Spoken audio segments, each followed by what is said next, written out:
요새 그 뭐 내란 재판 보면은 누구를 지칭해서는 안 되겠지만 이 변호인이 엑스맨 역할을 하는 경우도 있는 것 같더라고. 네, 그런 것 같아요. 네, 저희 질문 많이 받으시지 않으세요? 몰래 저렇게 변론하냐고? 그러니까 네. 피고인을 위해서 변호하는 건지 보내려고 하는 건가?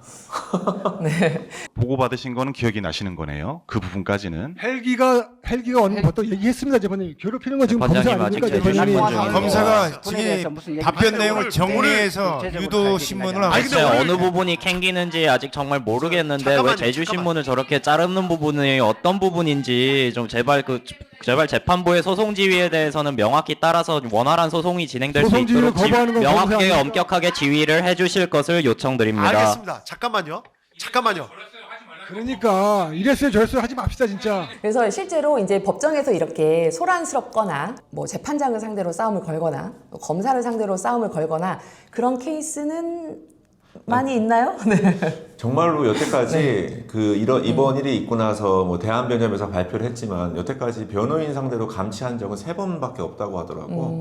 근데 3번이었는데 그 2번도 그냥 뭐 감치 안 하고서 유야무야 끝났는데 이번 감치 결정은 조금 이 변호인으로서 어떻게 받아들여야 할지 모르겠는데 배변 입장은 어때? 네. 글쎄요. 저도 그거는 네, 좀 생각해 봐야 될 것 같고. 지금 하시면 감시합니다. 나가십시오. 나가십시오. 말씀하시면 감시합니다. 자, 감시합니다. 그 구금 장소에다 유치하도록 하겠습니다.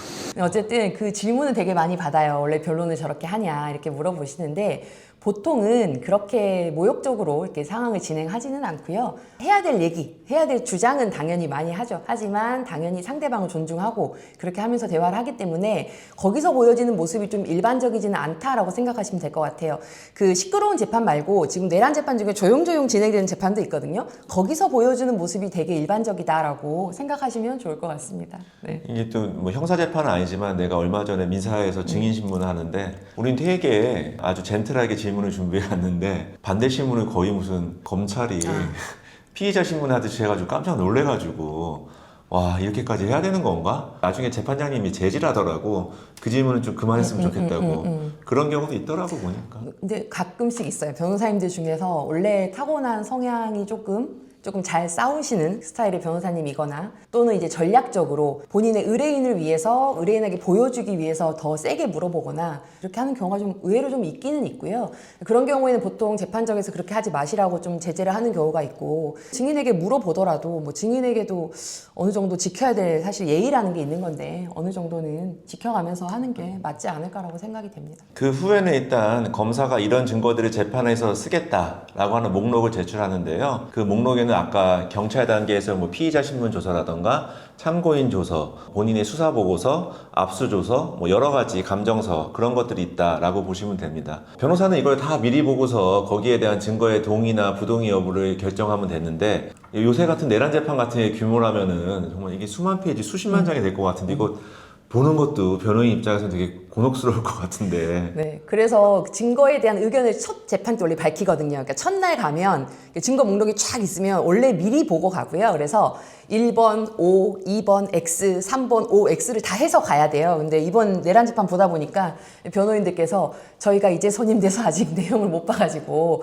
다음에 밝히겠다 이렇게 하신 경우도 있더라고요. 근데 실제 재판에서도 변호인이 좀 다급하게 선임이 됐다든가 아직 본인이 이걸 유죄로 인정할지 무죄 주장할지 끝까지 결정 못한 경우 있거든요. 그런 경우에는 한 번 정도는 미뤄서 저희가 다음 재판 때 의견을 밝히겠다고 하는 경우도 있습니다. 그거는 좀 차분히 생각하는 게 맞다면 뭐 한 번 정도 미뤄가면서 하는 거는 사실은 더 오케이를 하시거든요. 그러니까 그 정도는 가능한 것 같고 전략적 판단이 필요한 거지. 네, 근데 정말 그 기록이 그 막 수만 페이지면은 되게 힘들어요. 네. 게다가 그 변호사 혼자 검토하는 게 아마 아닐 거거든요. 여러 명이 검토하는데 여러 명이 나눠서 보냐? 그럴 순 없거든요. 그거를 결국 한 명 한 명이 다 봐야 전체적인 이해를 할 수 있기 때문에 그러니까. 아마 뭐 거의 뭐 매일같이 밤늦게까지 해야 되지 않을까. 네, 그래서 생각이 아까 듭니다. 뭐 배변이 말한 연장선상에서 말씀드리면은 일단 당연히 피고인에게 유리한 증거는 동일하는 겁니다. 왜냐하면 피고인에게 유리한 참고인 진술 조서라면은 뭐 판사님 모셔도 된다라고 하는 건데요.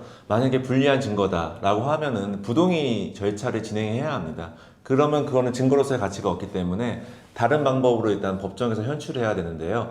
참고인 진술 조서를 부동의하게 될 경우에는 불러가지고서 증인 신문을 진행한다라고 생각하시면 됩니다. 왜냐하면 피고인한테 뭐 불리한 내용일 수 있지 않습니까? 또 피고인에게 유리한 정황도 있는데 그거에 대한 반대 신문 기회를 보장하기 위해서 일단 증인 신문의 절차가 필요하다라고 생각하시면 될 것 같습니다. 예를 들어서 지금 내란 재판에서 진행되고 있는 증인들 중에서도 아마 몇몇은 피고인 쪽에서 이건 불리하니까 우리는 판사님 이것만 보면 안 됩니다. 이렇게 해가지고 불려서 나온 분들이 있을 거고요. 이번 내란 재판 좀 특이하죠. 꼭 그렇지 않은 경우에도 중요 증인들은 좀 불러서 증인 신문을 하고 있는데 그렇게 증인이 나오게 되면 저희 혹시 영상 이렇게 보셨는지 모르겠는데 검찰에서 먼저 뭐 몇 월 며칠 날 나와서 언제 조사 받으셨죠? 그러면 네, 뭐 이렇게 하는 절차가 있어요. 그거는 판사님 있는 앞에서 다시 한번 그거를 보여줘서 그때 조사가 있었던 게 맞냐, 당신이 서명한 거 맞냐 확인해가지고 그때 이제 맞다가 되면 그 다음부터는 법원에서도 그 자료를 볼 수 있고요. 더불어서 그 내용과 거의 똑같은 내용을 다시 한번 공판정에서, 재판정에서 다시 한번 물어보는 절차가 증인신문 절차입니다.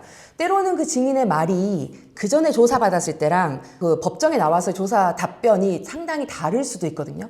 그러니까 그게 거짓말해서일 수도 있고 때로는 기억 자체가 원래 완벽하지 않거든요, 사람이. 그렇기 때문에 조금 바뀔 수 있는데 그때 그 달라지는 포인트를 잡아서 그래서 이 사람은 유죄다 또는 그래서 이 사람은 무죄다라고 주장해 나가는 과정이 형사재판 과정이라고 보시면 될 것 같아요. 이번에도 내란 재판에서 일부 증인들이 소환장을 받고도 안 나온 경우가 있습니다. 그럴 경우에는 일단 법원에서는 처음에 일단 과태료 부과 처분을 하고요. 근데 나중에 다 출석을 하면은 과태료는 다 일단 없는 걸로 해줍니다. 그런데도 불구하고 계속 뭐 소환장에 불응한다면은 구인영장까지 발부해서 직접 법정으로 끌고 오는 절차를 밟게 된다라고 생각하시면 되고요. 두 번째 일단 증인이 출석을 하셨잖아요. 그 후에는 선서를 해야 합니다. 딱 손 들고 뭐 양심에 따라 숨김없이 진술하겠습니다 라고 일단은 선서 절차를 필요하다 생각하시면 됩니다. 근데 반대로 또 증언 거부권도 있는데요. 주로 요새 누가 많이 하시잖아요. 각 질문마다 저는 답변을 거부하겠습니다 라고 이렇게 거부할 수 있다 라고 보시면 됩니다. 지금 이 재판에서도 보면 엊그젠가 뉴스에 증인으로 불렀는데 몸이 아프다고 안 나왔다 그래가지고 100만 원 과태료 지금 부과했다라고 뉴스에 나온 사례가 있었고요. 그다음에 아까 말씀하셨던 것처럼 보통 선서를 거부하는 경우는 거의 없습니다. 근데 이제 이상민 전 장관이 선서를 거부해가지고 뭐 판사님도 이런 경우 처음 봤다 뭐 이렇게 얘기가 나왔던 거고요. 네, 선서는 하셔야 됩니다. 선서 거부권이 없습니다. 형사재판에서는. 그것은 이제 해석 나름일 것 같습니다. 저는 선서하지 않겠습니다. 제가 재판하면서 형사재판에서 선서 거부하는 건 처음 봤습니다. 최대 50만 원까지 과태료를 부과하도록 되어 있습니다. 그래서 과태료 50만 원을 부과했습니다. 그다음에 증언 거부는 좀 의외로 좀 자주 일어날 수 있는데요. 기본적으로 나의 범죄와 관련이 있어서 나에게 불리할 것 같으면 증언을 안 해도 된다라는 게 원칙으로 보장이 되어 있습니다. 그래서 이거는 뭐 합당한 제도인 것 같고요.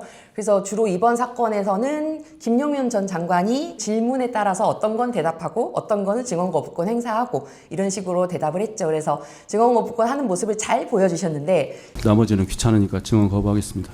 가끔씩 표현이 이제 아까 뭐 말씀하기가 싫어서 뭐 증언 거부한다. 그건 안 됩니다. 예. 이제 무슨 말씀이신지 알겠죠? 실제로 저희가 이제 평범한 사람들 재판을 해보면 저 이 질문에 대해서는 증언 거부권 하겠습니다 하는 경우를 거의 본 적은 없죠. 가끔 본 적이 있는데 어떤 분들이냐면 이미 별이 여러 개이신 분들 이미 많이 해봤거든요. 증인신문을. 그래서 그런 분들은 아 이거 제가 저번에 때린 그 사건이랑 관련이 있으니까 저 이거는 증언 거부하겠습니다. 이런 케이스 본 적은 있는데 정말 드물고요. 보통 사람들은 떨려서라도 사실 잘 못하긴 합니다. 네. 일반인 입장에서 법정에 출석한다는 거는 평생에 한 번 있을까 말까 한 경험이기 때문에 증인으로 부르는 것도 되게 기분 나빠하시고 되게 또 한편에는 되게 부담감을 많이 느끼시더라고. 맞아요. 네. 그래서 아까 말씀드렸잖아요. 참고인 조서를 피고인 측에서 불리하다고 생각하면 증인으로 부를 수밖에 없거든요. 불러서 이거 그때 조사받은 거 맞아요 하고 동그라미를 쳐야 법원에서 볼 수 있기 때문에 그걸 앞서서 가면 내가 참고인 조사를 받으면 난 나중에 증인이 될 수 있다는 걸 아셔야 돼요. 내가 고소인 친구인데 고소인이 고소를 하면서 네가 이 사건 아니까 사실 확인서 좀 써줘 이렇게 부탁하는 경우 있거든요. 그러면 내가 고소인 친구에게 사실 확인서를 써주면 경찰은 나를 참고인으로 부를 거고요. 상대방이 끝내 죄를 인정하지 않으면 내가 증인이 될 수 있다는 것도 아셔야 돼요. 반대로 말하면 내가 고소인인데 내 친구에게 사실 확인서를 부탁할 때는 뭐까지 생각해야 된다? 이 친구가 나중에 증언을 할 수 있게 된다는 것도 생각하고 말을 해주고 양해를 구하고 사실 확인서를 받는 게 저는 조금 예의에 맞지 않나 그렇게 생각을 합니다. 그러니까 이게 다 연결이 돼 있거든요. 무턱대고 사실 확인서 한번 썼다가 나중에 법정까지 간다고 가는 생각하면 거죠, 네. 되게 좀 불편할 것 같아. 네. 그래도 이제 그게 맞다, 정의라고 생각하시면 사실 확인서 써주죠. 그렇게 했고 실제로 증언까지 하시는 분들도 많으시고요. 근데 이게 너무 부담스럽다 그러면 나중에 그 사실 확인서 썼는데 막 법정에 안 나오고 뭐 참고인 조사 안 받고 증언 안 하겠다 그렇게 되면 오히려 또 힘을 잃어버리는 경우도 있거든요. 그러니까 그런 부분은 잘 판단을 하시면 좋을 것 같아요. 그럼 결국 판사님은 언제부터 수사 기록을 볼 수 있는 거야? 네.